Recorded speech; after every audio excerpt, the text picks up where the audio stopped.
The gentleman from Florida, Mr. Dunn. Thank you very much, Mr. Chairman, and thank the panelists for being here today. It's an exciting time to be in space, but not just because of the excitement, but because we see a growing presence of private industry in space. And I like it because they are not for the glory, but because it's good business.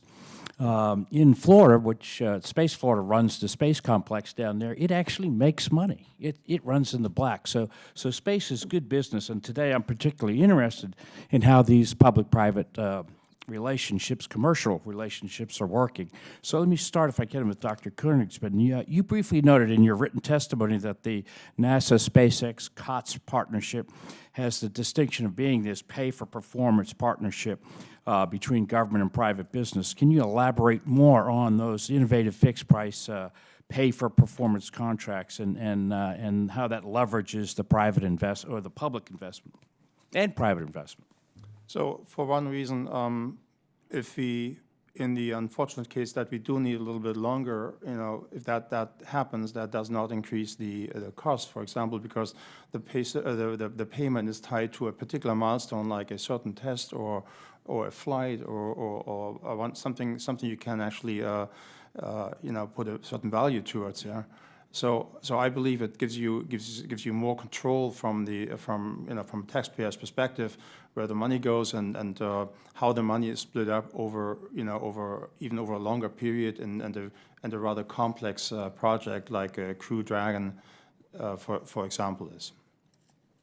Actually, so Ms. Chaplain, in general, will you share your feeling about the fixed price pay for performance contracting and how that, from the government's point of view, GAO's point of view, how that's influenced the cost of the programs and the return on those?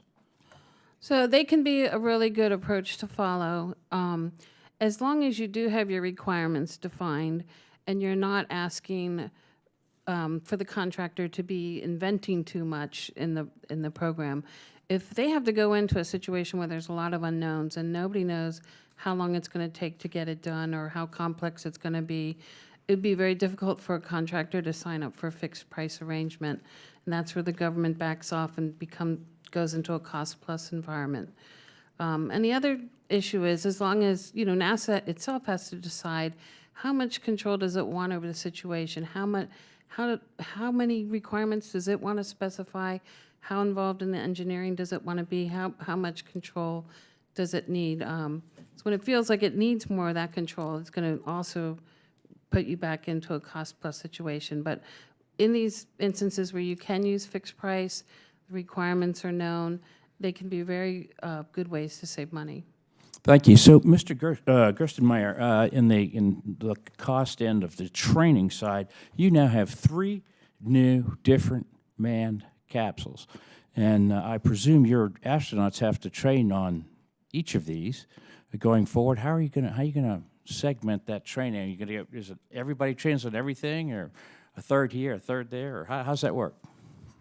Well, at some point we have 4 astronauts now dedicated to the commercial crew program, and they're in training for the program, but they're also going through design reviews, requirements reviews, seeing hardware, et cetera.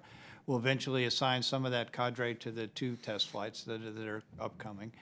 For the Orion program, we'll have the other astronaut corps doing that. We also have astronauts training for space station. So, several years before flight, 2 to 3 years before flight, we'll start designating crews to the individual vehicles that they're going to fly on, the individual systems that they're going to go do, and begin their specific training for those particular missions. But typically, the crew timeline for training is roughly about 2 years.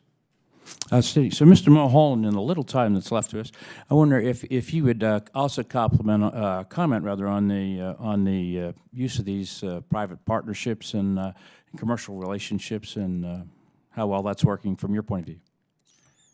It's working excellently. We have a great relationship with Space Florida. We were able to relocate our program down to Florida and use the extensive resources that we had right there at the Space Coast. So it's a great model going forward. Thank you very much, Mr. Chairman. I yield back.